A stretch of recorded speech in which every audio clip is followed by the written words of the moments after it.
What's up, manga fans? This is Raphael from C Manga, and welcome back to another review of Bleach. This week's chapter 612.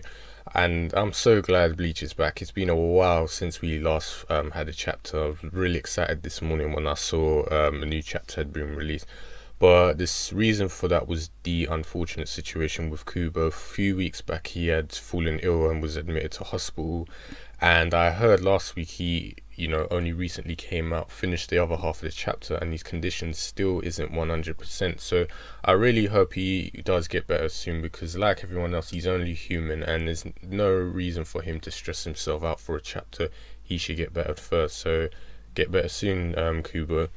But the chapter itself was very enjoyable in some regards, because despite the fact it didn't have much action, and as usual it was really fast. I was kicking and screaming wanting more pages at the end of the chapter, but it still is enjoyable. It's I like obviously the comedy aspects that were put in here, the whole cliffhanger at the end, and obviously the whole setup for Urahara's plan is finally coming together. Basically get the Shinigami to go up to the Soul King Palace.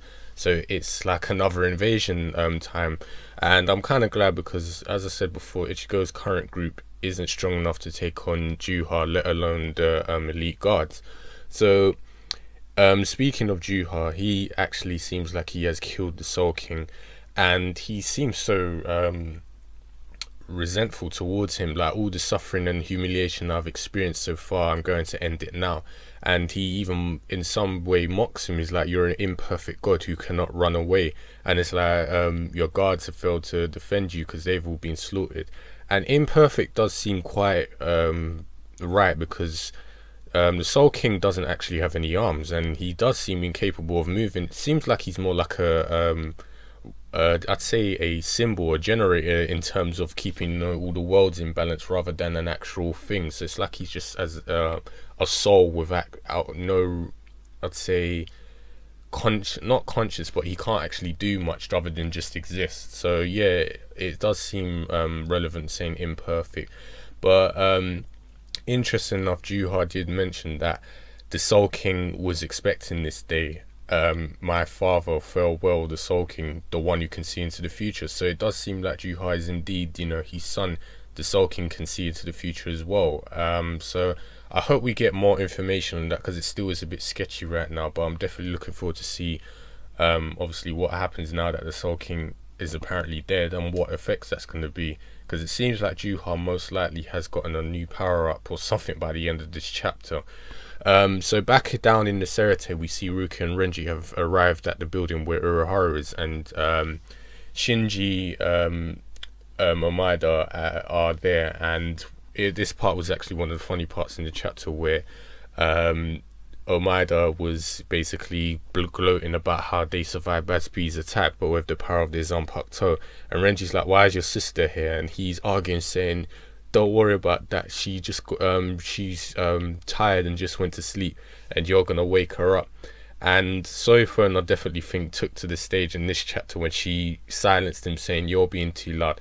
And then her change of composure when she was really polite, explaining the situation that both Omaida's sister and Soifun herself injuries were both healed by Momo, and they couldn't leave her alone, obviously, in the midst of a battle. And she even asked Renji to forgive Omaida, and Renji was kind of reeling back, like, what? Like, okay. And he even whispers to Rukia, saying that Soifun's always been Soifun is acting really kind, and Rukia apparently says that she's always been kind. So I'm thinking, is that a character development for Soifun? Has she kind of softened up a bit? Because it was really interesting how polite she was being.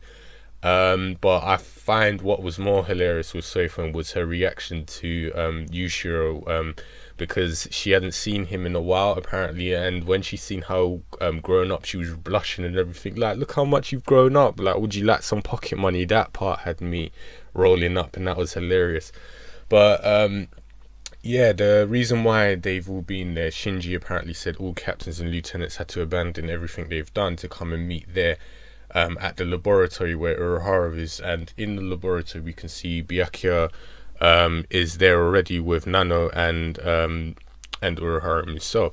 and Urahara explains the situation of the various divisions. The 7th division, apparently, Komura and Iba have basically said they're going to move on their own.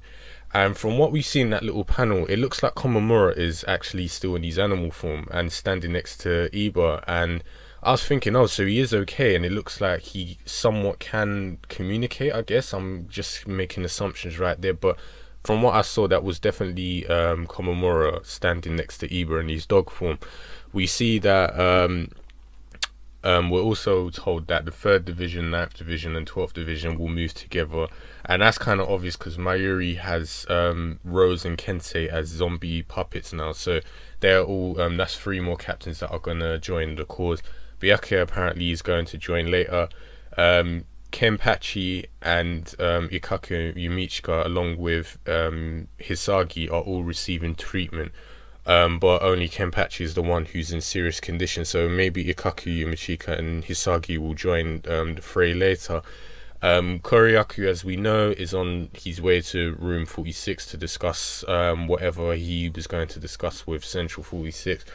And apparently there's no report on the 10th division, Hitsugai and Matsumoto, but I can assume that, the last time we saw Hitsugai, he was with Mayuri as a zombie, so they're most likely with them and will turn up later.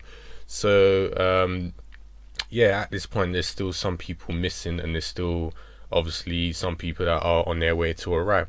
But at this point I'm thinking, where are the visors? Weren't they there at the time with Urahara and Yushiro when they were setting up the whole plan? And even Hiyori was arguing with Urahara about sacrificing Ichigo and them lot. Where is Isane? Where is Yuichiro? Where's Mashiro? And where's Kira? There's still like 4 other lieutenants missing. Ukitake, I can assume he's gone off with Koryaku. And as I said before, it's Hitsugai and Matsumoto, or most likely Mayuri.